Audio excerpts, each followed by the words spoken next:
I'm Angelica, 26 years old. I recently got married to my husband Mark, who is the same age as me, through a friend's introduction. His family runs a long-established Japanese confectionery shop. My husband, who was raised with love but strictness by his father, the shop owner, and his mother, the female proprietor, diligently trains as a traditional confectionery artisan to succeed the shop as the eldest son. When we got married, my husband asked me to work at the shop as a young female proprietor. Since I had previously worked at a well-known department store after graduating from university, I had a good understanding of general etiquette and manners, and I had confidence in customer service. So I readily agreed to Mark's request. And so, I married into the long-established Japanese confectionery shop and started living in the large house next to the shop, cohabitating with my parents-in-law. My father-in-law is a quiet and dignified person who works from morning till night, and his imposing presence makes it difficult to approach him casually.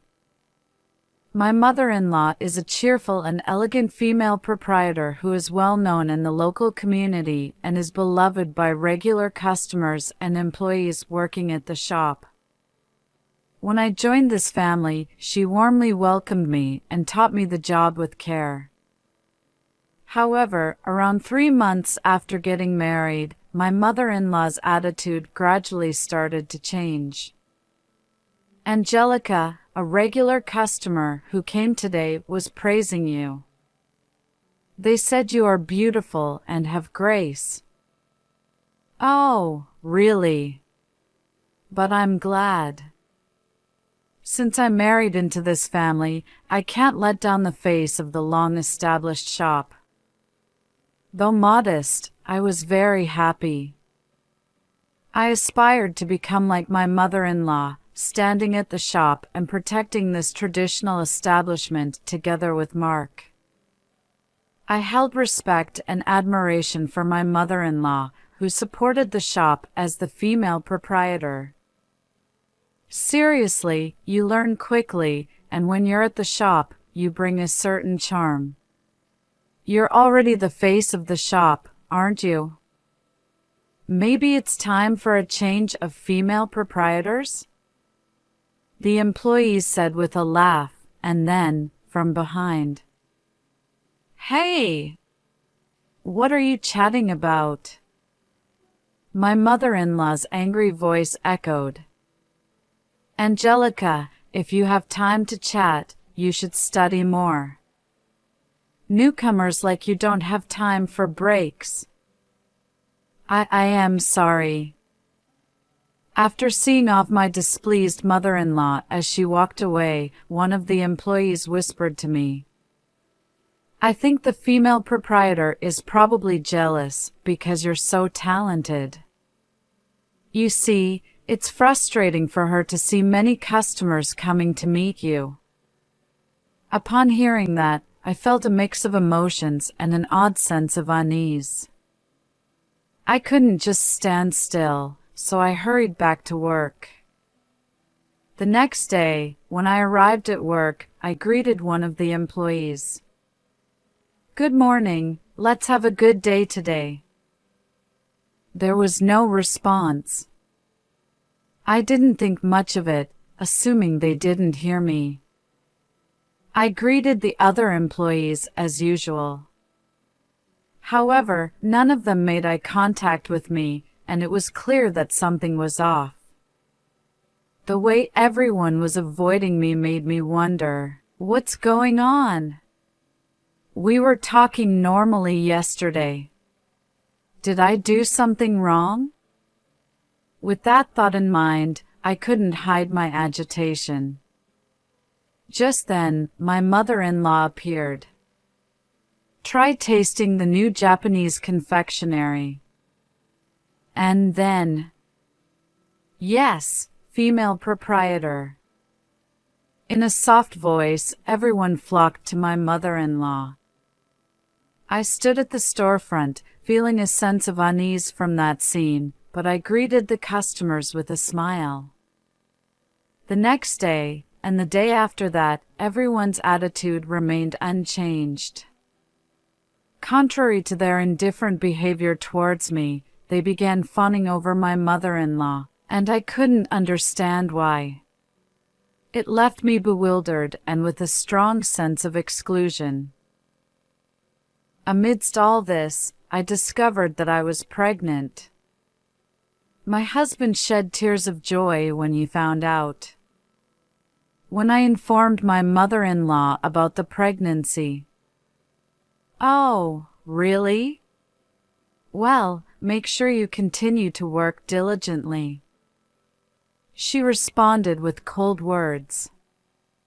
2 weeks later, morning sickness started, and I couldn't stand due to nausea, rushing to the restroom. However, every time I did, my mother-in-law would say, "You're not sick, so hurry up and come out to work." She would dismissively say those words, never allowing me to take a break.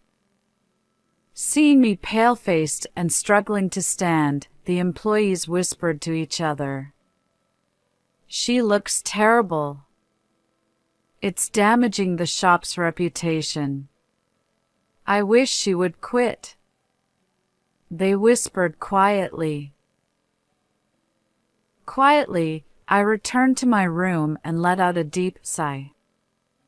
I managed to handle my work, and as my morning sickness subsided, it was time for a prenatal checkup where the doctor revealed the baby's gender.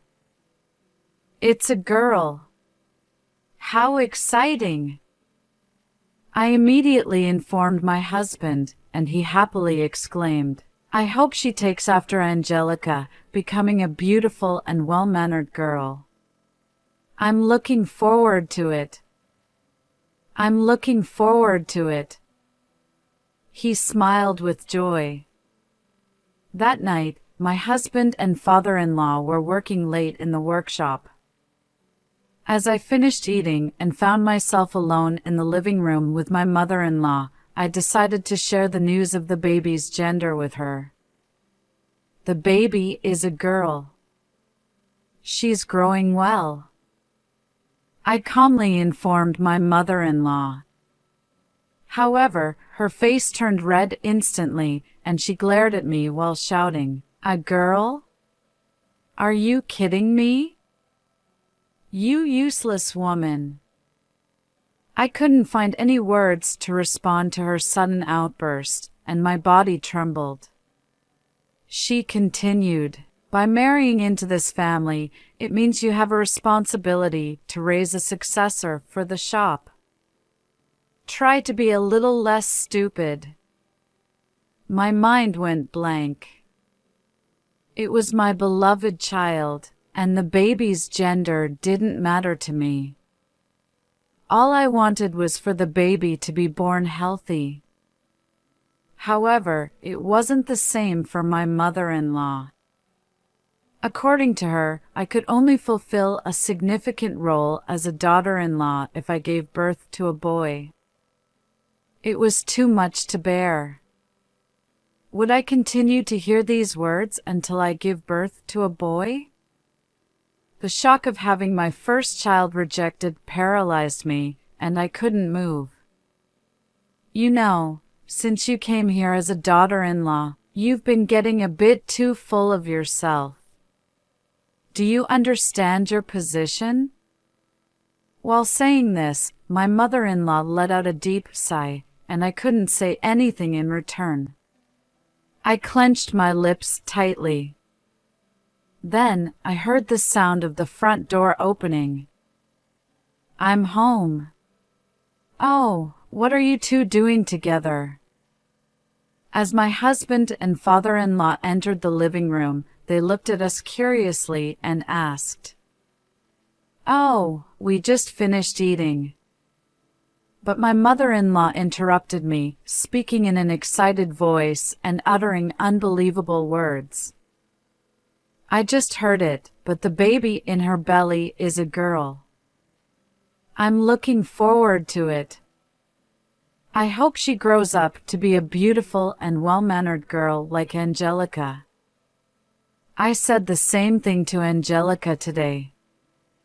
As my mother-in-law and husband talked, they laughed together. Witnessing that scene, I was left speechless and could only manage a forced smile.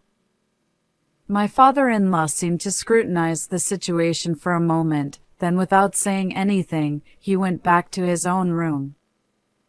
Unable to contain my indescribable sadness, I hurried to my room and cried alone, muffling my sobs. As my due date approached, it was obvious that I couldn't continue working at the shop with my large belly. My mother-in-law suggested that I handle administrative tasks from home. One day, when I working, ding dong. I rushed to answer it and found delivery men carrying several large boxes. All of them were addressed to me. I couldn't remember buying anything, so I nervously opened the boxes. Inside, I found a baby crib, stroller, bouncer, baby carrier, and other essential items for after the birth. I and Mark had been discussing the need to buy these things, but they hadn't had the chance to go shopping yet. Did he order them online for me? I wondered, but regardless, she was filled with joy and couldn't wait for the birth. In the evening, my mother-in-law returned home. "Oh, they've already arrived." Surprised by her words, I hurriedly asked her, Did you buy all of these for me?" "I ordered them for you since you two do nothing. Be grateful." Without looking into my eyes, my mother-in-law said in a stern tone, but I was still happy. Maybe your mother-in-law's earlier strictness about having a girl was just a lie. Perhaps deep down, she was also looking forward to the birth of her first grandchild. I brightly and loudly thanked her. "Thank you very much, mother-in-law. Please look forward to the birth of a healthy child." While giving a deep bow, I noticed her looking at her from the side with a faint smile, then she returned to her room. Finally, the day of the birth arrived. I experienced labor pains in the middle of the night, and with my husband by my side, we headed to the hospital. The next day, around noon, a lively baby girl was born. Holding her small, crying, soft, and warm child in her arms, tears of joy streamed down my face. My husband also shed tears of happiness. "Angelica, thank you. Let's raise her with care." He hugged me, who was holding their newborn child. Just then, Angelica's mother-in-law and father-in-law entered the hospital room together. "I closed the shop today. Here, this is for you." Saying so, she handed me an envelope. I hurriedly put the newborn baby back in the bed. "Thank you so much." What is this?" Puzzled, I asked my mother-in-law about the envelope. "It's a congratulatory gift for the birth." "Take it," her mother-in-law said. "Hope you have $2,000, she added. Upon hearing this, my husband looked surprised. "That much? Is it okay, Mom?" "Thank you." My mother-in-law laughed and nodded. However, I felt something was off about the envelope. I gently opened it, and her face turned red with anger. I crumpled the envelope tightly and threw it into the trash bin with all her strength. Upon seeing that, my husband was speechless. "What are you doing? What's wrong all of a sudden?" he said, visibly disturbed, and picked up the envelope. "What is this?" When I said that, Mark looked inside the envelope. "Ha, an invoice?" The contents of the envelope were bills for the baby crib, bouncer, and other baby items that my mother-in-law had ordered. Her mother-in-law laughed and said, without remorse, "I only said I ordered them. I never said I bought them for you. Since it's your own child, buy the necessary things yourself." With a proud expression, my mother-in-law looked at me. I had reached my limit. They had planned to buy these baby items themselves from the beginning. I didn't mind paying for them. However, my mother-in-law's attempts to provoke Mr. and the fact that she couldn't even receive a welcome for my child's birth infuriated me. My anger boiled inside. Enough is enough. As I looked down, my lips trembling, about to voice my feelings, my father-in-law intervened. "Hey, that's enough." I raised my head at his voice. There, I saw my father-in-law glaring at my mother-in-law with sharp eyes. My mother-in-law was taken aback by his words. "W what?" I was just teasing a little. We're always joking around like this, right? As my mother-in-law spoke and looked at me, her eyes were filled with both anxiety and a mix of anger and hatred. I quickly averted my gaze. "Did you think I didn't know how you always treat her? How you deceived even the employees to be on your side and bullied her throughout the entire store?" My mother-in-law remained silent, looking down with wavering eyes. I furrowed my brow and asked, "What do you mean by deceiving the employees?" My father-in-law turned towards me and began speaking with a serious expression.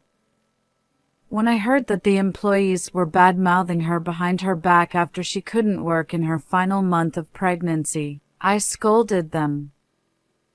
Then they cried and said this: "Angelica goes home and complains that she's competent while the employees are useless. They're having trouble because she doesn't change even when the landlady warns her." Everything they told me was based on what the landlady said. I was dumbfounded. I couldn't believe it. "So that's why everyone suddenly started treating me coldly," I said with a trembling voice, glaring at my mother-in-law, who was looking down. "Of course, I know that you would never say such things. Because..." My father-in-law looked at me with gentle eyes. "You care about the store more than anyone else. You care about the employees and the customers, and you provide them with loving service. The fact that so many customers come to the store is proof of that. On the other hand..." Father-in-law glared at my mother-in-law again, and she flinched and shrunk.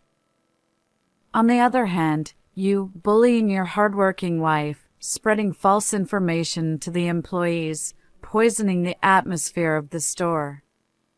What the hell are you doing? Aren't you ashamed?" With tears in her eyes, my mother-in-law retorted, "What? I was just teaching her the strictness of being a daughter-in-law and a young landlady. I've been taught the same way. This world isn't sweet, you know. I haven't done anything wrong." Defiantly, my mother-in-law replied. I looked straight into my mother-in-law's eyes. "I understand that this world isn't easy and the hardships of becoming a landlady. But I am not a tool for producing an heir. If you're going to deny my precious child just because she's a girl, I will leave this house. With determination, I declared, and my mother-in-law smirked. How audacious!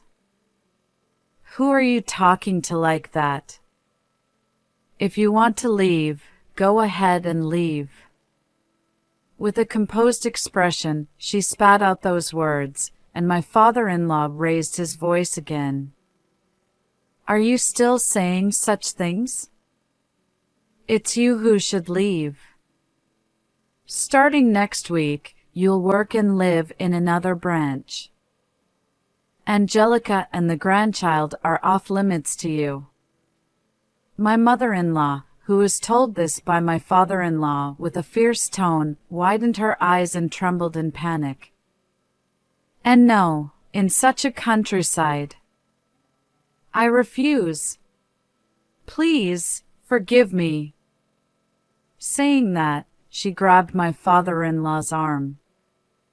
When my father-in-law forcefully shook off her hand, my mother-in-law collapsed on the spot. Then, my father-in-law looked at my husband and said, Mark, you too. It's good to be diligent in your studies, but broaden your horizons. Figure out what's truly important before it's too late. Upon hearing those words, my husband said, Yeah. I'm sorry, Angelica. I should have realized. He said that with a saddened expression, looking at me. My father-in-law gently stroked the cheek of our sleeping child. May I hold her? I nodded vigorously. My father-in-law gently lifted our child and said, Thank you, Angelica. She's our treasure. Thank you so much.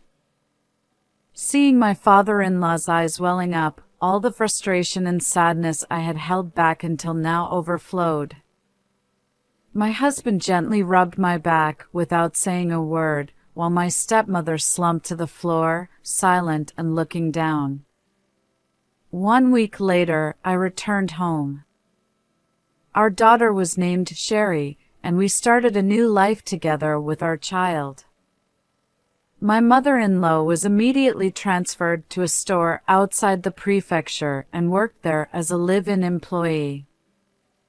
However, she frequently called, saying, Hey, please. Just let me come back for a little while. I haven't even held my first grandchild yet. Please, at least send me a photo.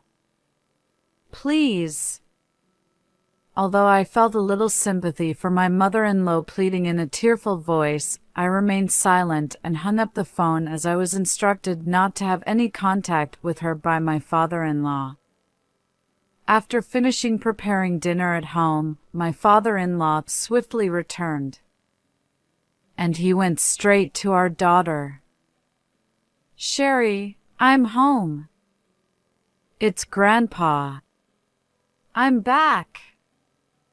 Saying that, he lowered the corners of his eyes and remained stuck to the bed.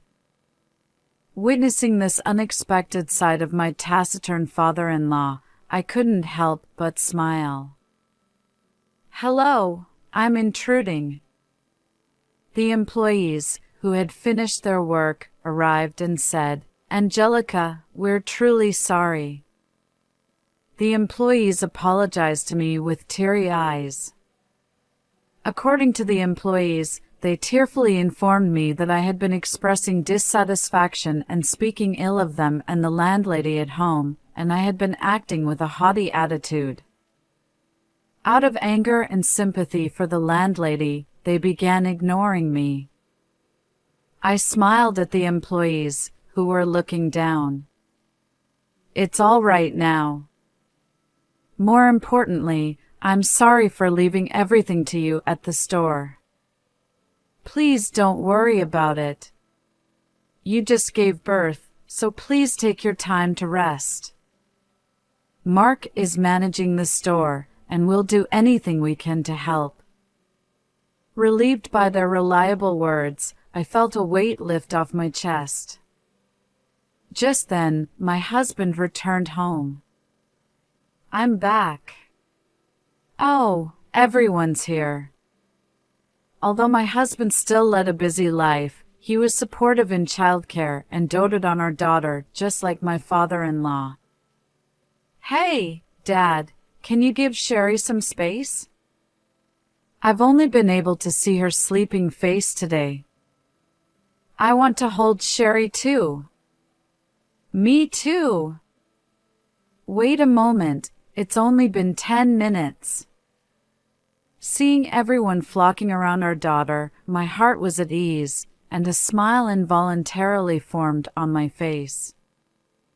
I made up my mind to protect my precious family, companions, and the store firmly from now on.